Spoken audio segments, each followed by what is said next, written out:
President Trump trying to rally his base at a dinner with evangelical supporters this week. And at that event, he painted a stark picture for Republicans if they suffer losses in the midterms, saying, quote, they, meaning the Democrats, will overturn everything that we've done, and they will do it quickly and violently. And violently. There is violence, he said. When you look at Antifa, these are violent people. Let's speak with someone who is in that room. Tony Perkins joins us now. He's, of course, president of the Family Research Council. Good to have you with us today. So you were in that meeting. The president, those comments, his stark warning coming out of him touting a number of accomplishments for conservative Christians in terms of his agenda, what he's managed to do. How did you take the president's comments about warning that things would turn violent if Republicans were not successful?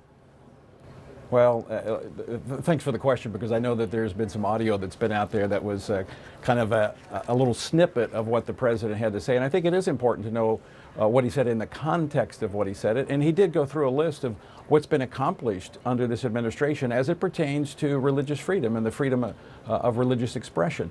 And we look at the issue. He talked about the Johnson Amendment, which is in many ways symbolic, but he talked about the Johnson Amendment. He talked about the HHS mandate, you know, the Little Sisters of the Poor, the nuns being forced to fund contraceptive in their health care. That's gone. He talked about the freedom of religion in our nation's military, those things that are important to evangelicals. And he said, look, this is not a time to be complacent. I think that was the message that was received by those in the room, that, look, don't think that this is just going to continue.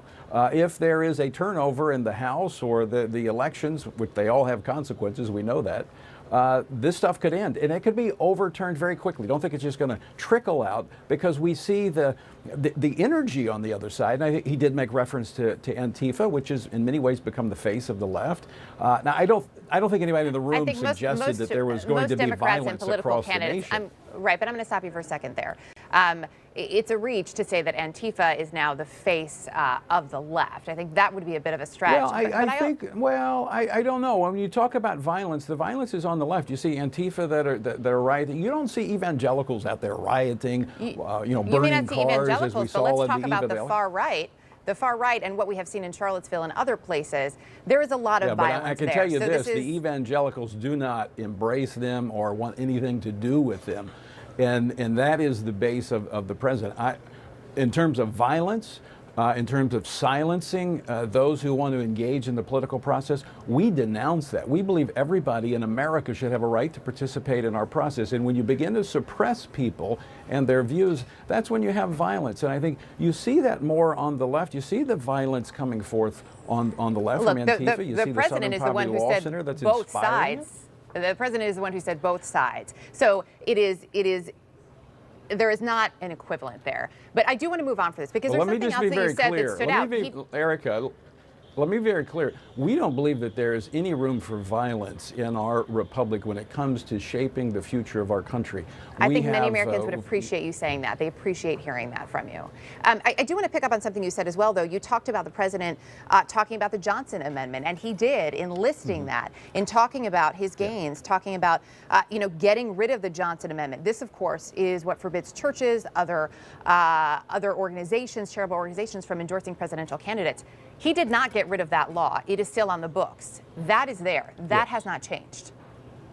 Yeah, what he did is by executive order, he suspended the implementation or the enforcement of the Johnson Amendment. But really, and we actually talked about this at the dinner Monday night, that the tax exemption for churches and nonprofits is really symbolic. All right, that should not keep us from speaking out on the issues, speaking out on the direction of our country. And it's really much like the issue of Merry Christmas. It is symbolic, but it's deep in its symbolism, and it means a lot to evangelicals, because it represents an effort to try to silence the church and its voice in our culture and in our country. So, yeah, you're absolutely right. It's not gone, although Congress is working on it. I think it's going to come back in the next version of the tax reform bill.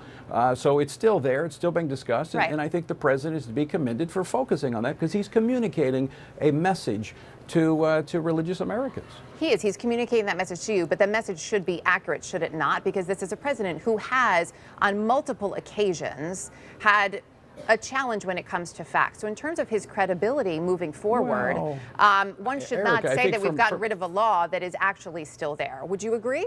Well, but from a standpoint of it being enforced today and churches being silenced by the IRS, it's not happening. From a standpoint of being factually it is gone for accurate. now, but that's why he went on to say that all this can be gone, all this can be overturned. The next So let president me pick can up on eliminate that executive order. Absolutely, and this president has done a lot of that. That is the power of the president. We saw so many things that he overturned Yes, by you're executive absolutely order, correct. You everything are he wanted to do, absolutely correct. right? And that's what we get in any election, right? And some people are going to be You happy are and some people are absolutely not. correct. But Yes. do you believe that it was a smart message for the president to equate changes because of an election and politics will automatically lead to violence? That is a dire message. Is that something that you want to bring back? No, I don't think that's not what I heard. Is that the message that you want to bring back? But he did use the word violent, and he used it more than once. did. Was that smart on his point to go that dark? Look, Erica, let me just say this. As a former reporter, I've been a defender of the media. I covered politics and I became an advocate and I got into it. And I've been a defender of the media. And I know you're just working with what you had. You had that snippet of what was said there. But I'm just saying in the broader context, what he said was this. He said, look, he was communicating, and I believe the vast majority of the 100 of us who were in the room, this is what we heard. That this is not a time to be complacent, that there is this energy on the left, it's being manifested in violence. I did not hear him say that an election is going to lead to violence. I think what he was drawing on was the fact that there is this vengeance, there is this effort on the other side that's not it's not mediocre. It is very clear, it's very strong, and don't think that this election is just going to unfold on its own. So I think that was the message that was being communicated. I did not hear him, I did not interpret him to say that the outcome of the election is going to lead violence in the streets and violence in the churches. I did not interpret So are what you he saying had that to say as that. So you didn't interpret it that way, but he did in fact. Are you He used the disputing the word fact violence, that on yes. okay, But I think great. he So was. but picking up on that, so you're talking about how you interpreted it. As other Americans are And hearing I was in the this room. message, I was and there they're- for. exactly. I was there and that's for why the we whole wanted to talk to you. context. That's absolutely why we wanted to talk well, to you, thank and you. that's why I want to hear how you interpreted it. That's how you interpret it. This is a message that the president gave out. Obviously, one would imagine he's hoping that it gets back to, folks who you interact with every day, the congregations of some of those evangelical leaders. Is this a message that can unite the country? I think the message was this. This is not a time to be complacent. If you are happy with the direction of this nation, and you're right, not everybody is, okay? Not everybody was happy under Barack Obama. I was not happy with his policies, and the vast majority of evangelicals were not happy. But if you're happy with the freedom of religious expression in this country once again, having a revival of the First Amendment, then this is not a time to be complacent, because those on the other side, when they take control, are not going to be, they're not going to be unfocused. They are going to be focused in overturning what has been accomplished in the last 2 years. That was the message, and that is the message that's being communicated in churches across America. Tony Perkins, appreciate you joining us today. Thank you. All right, Erica, great to be with you. Have a great day. You too.